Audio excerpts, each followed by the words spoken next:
আমি আজও কালও আমি ক্ষমতা পাবই, এবং আমি আমার জায়গা আমি ফিরে পাবো, এবং তার সব ট্রাস্টে যা যা করে রেখেছে, তার পারিবারিক trust, Yunus foundation, Yunus trust, এরকম হাজার রকমের ট্রাস্ট করে করে টাকা রেখেছে, ওই সবগুলি বাতিল করে দিয়ে ওই গরিব মানুষকে সব দিয়ে দেওয়া হবে, গ্রামের মানুষকে সব আমরা দান করে দেব।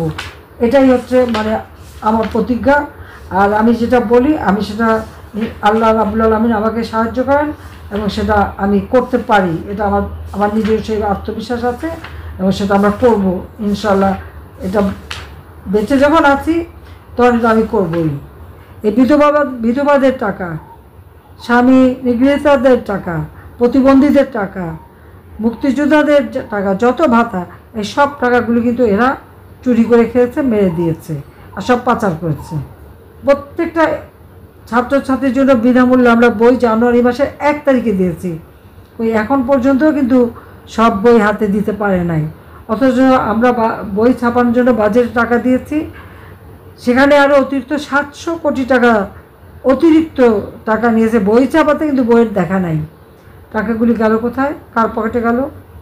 তার বিরুদ্ধে তো দুর্নীতি দমন কমিশনের মামলা ছিল, সেই মামলা সে কন্টেস্ট করলো না। কারণ সে যদি এতই সৎ থাকবে, তার তো কন্টেস্ট করা উচিত ছিল।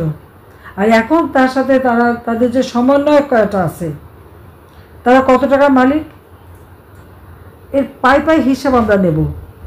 আর আল্লাহ যখন বাঁচিয়ে রেখেছে, আমি এটা বিশ্বাস করি যে যারা আমাদের জাতির শত্রু, গণশত্রু, জনগণের শত্রু, যারা এই দেশটাকে ধ্বংস করতে চায়, তাদের চেহারাটা আজকে সকলের কাছে একেবারে স্পষ্ট হয়ে গেছে। তাদের চেহারাটা উন্মুক্ত হয়ে গেছে। আল্লাহ বোধহয় এটাই চাচ্ছিলেন যে এরা ভিতরে ঘাপটি মেরে মেরে খালি তোমাদের ক্ষতি করতো, আজকে এদেরকে চিনে রাখো। কাজে আল্লাহ সেটা চিনিয়ে দিলেন। গরিবরে খাবার দেবে না, মানুষকে ভাতে মারবে, কৃষককে মারবে, শ্রমিকরে কাজ কেড়ে নেবে, শ্রমিকরে মারবে, আর এদিকে নিজেরা মোটা টাকা বানিয়ে বসে আছে। কেউ 100 কোটি টাকা নিজে চিন্তাই করতে পারে না। ওই যে ক্ষুদ্র সমন্বয়ক বানিয়েছে যারা, তারা প্রত্যেকটা আমরা হিসাব রাখছি, হিসাব নেব, কড়ায় গন্ডায় হিসাব নেব, এবং সেই দিন বেশি দূরে না, খুব কাছেই সেদিন। আর এমনি তো সম্রাটরা যেখানে যাচ্ছে সেখানে তো ধাওয়া খাচ্ছে সকলের সাথে চিটিং করার জন্য। কাজে এখন তো ওইভাবে তৈরি করতে হবে, তৈরি হতে হবে। যারা আমাদের নেতা কর্মীকে হাত দিয়েছে, একটা করে ছাড়বো না। আর মামলাটা কোনো সীমা পরিসীমা নাই। প্রথমে দিল খুনের মামলা, এখন হচ্ছে দুর্নীতির মামলা। ঠিক আছে, আগে দুর্নীতি প্রমাণ করুন, এবং ওই টাকার হিসাব পাই পাই করে আমি নেব। কয়দিন আর ক্ষমতা থাকবে?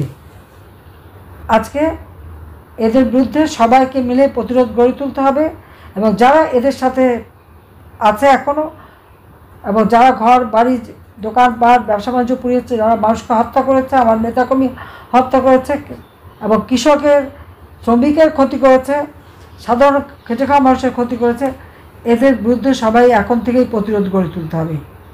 এখনই সময়।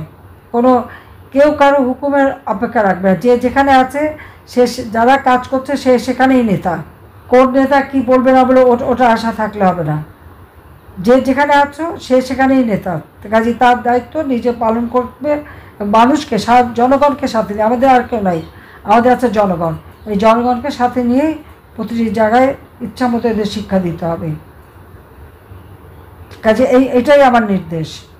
হ্যাঁ, এখন আবার দল ভাঙারও চেষ্টা করছে।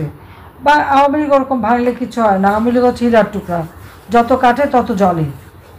আমি তো ছোটোবেলা থেকে দেখলাম কতবারই তো ভাঙলো, কাটলো, কী হলো। এমনকি প্রতিষ্ঠাতা সভাপতি মৌলানা ভাসানীও তো দল ভেঙে চলে গিয়েছিলো, কিছু করতে পারেনি। আর এরপর তো দফায় দফায়, তো ওতে আমাদের কিছু আশা পেয়ে যাবে না।